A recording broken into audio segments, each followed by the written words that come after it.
Assalamualaikum warahmatullahi wabarakatuh.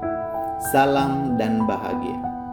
Saya Muhammad Hamdani, guru SD Negeri 009 Ratte, calon guru penggerak Angkatan 10 kelas A2 Kabupaten Mamas. Saya akan memaparkan koneksi antar materi, kesimpulan dan refleksi modul 1.1.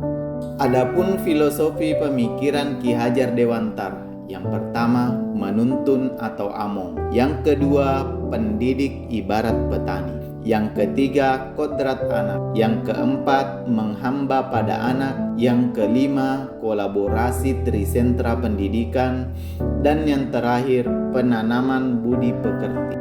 Refleksi pemikiran Ki Hajar Dewantara. Yang pertama, apa yang saya percaya tentang murid dan pembelajaran di kelas sebelum saya mempelajari modul 1.1. Yang kedua, apa yang berubah dari pemikiran atau perilaku saya setelah mempelajari modul ini. Yang ketiga, apa yang dapat segera saya terapkan lebih baik agar kelas saya mencerminkan pemikiran Ki Hajar Dewantara.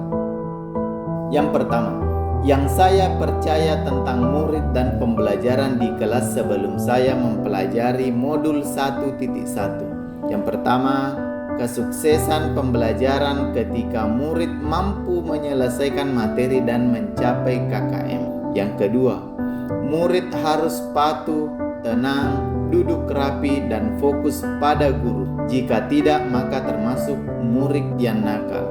Yang ketiga, guru masih mendominasi pembelajaran atau masih teacher center. Yang keempat, murid pintar adalah murid yang nilai kognitifnya tinggi. Yang kelima, murid memiliki daya tangkap dan tipe belajar sama. Yang terakhir, pengaturan kelas adalah sepenuhnya kuasa dari seorang guru. Yang berubah dari pemikiran atau perilaku saya setelah mempelajari modul ini. Merubah pemikiran. Yang pertama, murid bukan robot yang harus patuh akan instruksi. Yang kedua, guru bukan lagi satu-satunya sumber belajar. Yang ketiga, pembelajaran berpusat pada anak. Yang keempat, setiap murid adalah istimewa dengan karakteristik yang berbeda. Yang kelima, pendidik ibarat seorang petani. Yang keenam, guru bukan satu-satunya penguasa kelas. Merubah perilaku, menuntun pembelajaran yang bermakna dengan menyeimbangkan aspek afektif, kognitif, psikomotorik, dan sesuai kodrat anak. Yang kedua, memfasilitasi pembelajaran sesuai dengan kebutuhan murid yang sesuai dengan kodrat alam dan zaman. Yang ketiga, memberikan kemerdekaan kepada murid dalam proses pembelajaran sesuai dengan kreativitas. Yang keempat, menggali bakat, minat, kemampuan, dan keterampilan yang dimiliki murid. Yang terakhir, melakukan komunikasi intensif dan kolaborasi dengan berbagai pihak demi kemajuan murid. Yang dapat segera saya terapkan lebih baik agar kelas saya mencerminkan pemikiran Ki Hajar Dewantara. Yang pertama, menerapkan sistem among, menuntun bukan menuntut. Yang kedua, merencanakan pembelajaran yang bermakna dengan menyeimbangkan aspek afektif, kognitif, psikomotor, dan sesuai kodrat anak. Yang ketiga, menerapkan pembelajaran berbasis kearifan lokal. Yang keempat, menerapkan pembelajaran berbasis permainan sesuai kodrat anak. Yang kelima, menerapkan kemerdekaan belajar dengan membangun kesepakatan kelas. Yang keenam, melatih kecakapan abad 21 pada murid. Yang terakhir, mengapresiasi semua kemampuan, keterampilan, kemajuan, dan perkembangan murid tanpa meninggalkan nilai-nilai karakter budi pekerti. Ini adalah contoh penerapan pembelajaran dan suasana kelas yang mencerminkan pemikiran Ki Hajar Dewantara.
Jawabannya benar. Jadi kasih tepuk tangan dulu untuk kita semua. Ini adalah contoh penerapan melatih keterampilan abad 21 pada murid.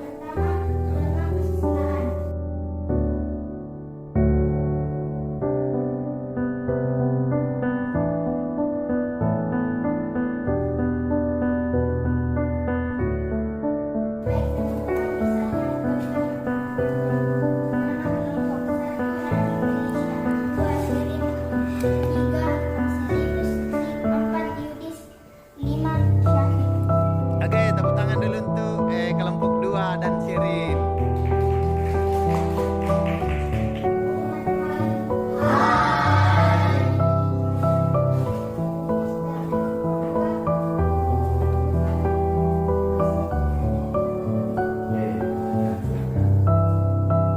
Contoh menuntun dan pembelajaran yang berpusat pada murid. Kesimpulan yang pertama, seorang pendidik itu harus menuntun, bukan menuntut. Yang kedua, memfasilitasi murid dengan sepenuh hati. Yang ketiga, menyeimbangkan cipta, rasa, karya, dan budi pekerti. Yang terakhir, jadilah pembelajar dan pembelajar yang merdeka. Demikianlah pemaparan koneksi antar materi, refleksi, dan kesimpulan. Salam dan bahagia. Terima kasih.